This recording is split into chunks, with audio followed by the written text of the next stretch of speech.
in other cultures, it was gods had statues and plaques and icons to the gods. That's right. And now in America, Sissy Spacek and Steve McQueen have replaced what used to be the plaques to like Apollo or Zeus, you know? Now it's Javier Bardem and Victor Moore and Cuba Gooding Jr. is the new god. Oh, look at this place. This is cool. What is this thing?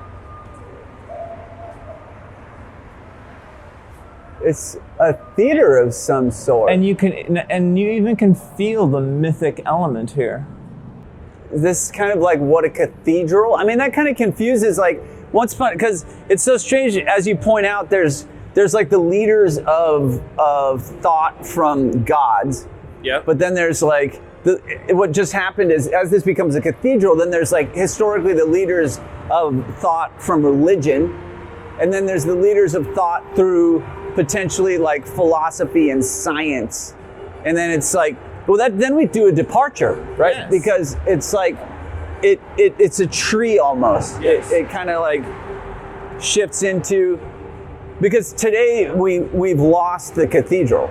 Yeah, right. And the new cathedral is this movie theater, and here's the stars. And I didn't think of this, but the star, so think about the symbol of the star, and it used to be the stars in the sky were actually the gods, you know? Oh, yeah. And the planets, which originally back, 1,000 years ago, the planets were just seen as stars, and they were named after the gods. Pluto, Neptune, Mars, Jupiter, those were the names of the gods, and now the stars are right here, and they're named Minnie Mouse. Yeah. So it's that same thing. It's just mythically, it's that same thing. Yeah, Burt Reynolds, right? Burt Reynolds is right next to Minnie Mouse. I would be upset. Are they upset about their placement? You would think. Like if you're,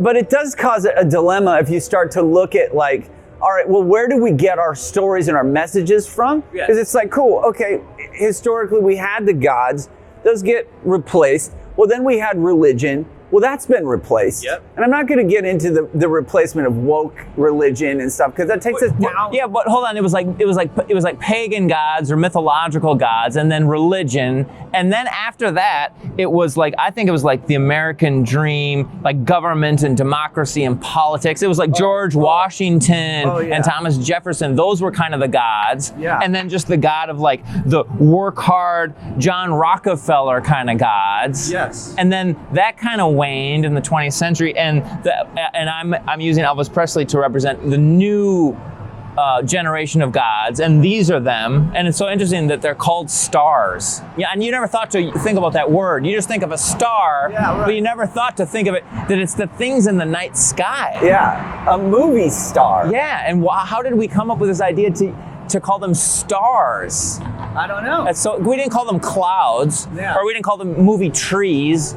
or movie stones, or even movie jewels. We used a star. Sparkles. Yeah, but it's up in the sky. But it's the gods. It's totally the gods. That's such an interesting thing. It is.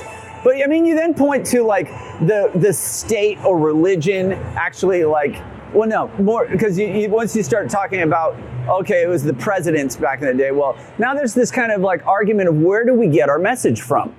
Where do we get it from? Because we're starting to not listen to these stars anymore. In the same way where people are like, oh no, we can't get it from the state anymore. Yep. We're having a problem with like, well, we can't get it from science. We can't trust science with COVID. Yep. We can't trust the state because of, like right now that weird. I think that's a good point. We don't really have stars that are giving us guidance anymore. No, we don't. And once we look at the tree branching out of the sources of information, well, we can't look up to like, and it's really funny when you see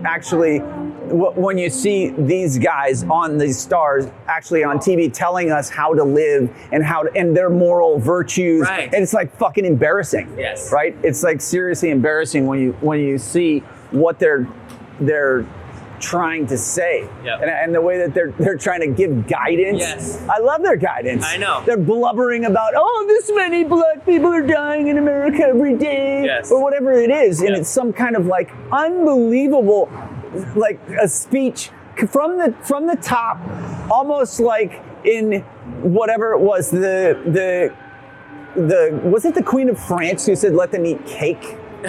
Probably. Right? Who was it that then started? Let them eat cake. That's a good question. Let them eat cake, because it's like it's literally Totally. hearing from these guys about how one should operate within the world. Yeah. And like the Academy Awards, the acceptance speeches, that's like going to church and listening to the sermon.